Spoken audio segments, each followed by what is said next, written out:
یہ Jordan warden یہ ترکی کا بھی کچھ حصہ ہمارا ہے، باقی پورا لبنان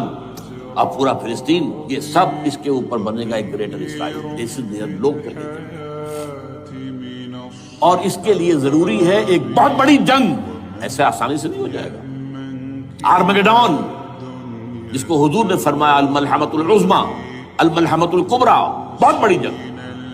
جس کی خوفناکی اور تباہناکی کا اندازہ اس سے کیجیے۔ حضور فرماتے ہیں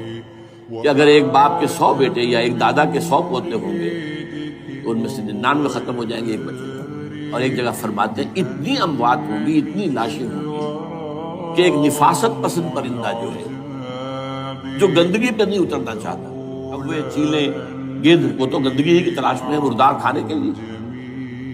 وہ تو لاشوں کو نوچ رہے ہوں گے، وہ پرندہ جو ہے نفاست پسند پرندہ وہ نہیں اتر سکے گا، اڑتا اڑتا چلا جائے گا، لیکن لاشوں کا سلسلہ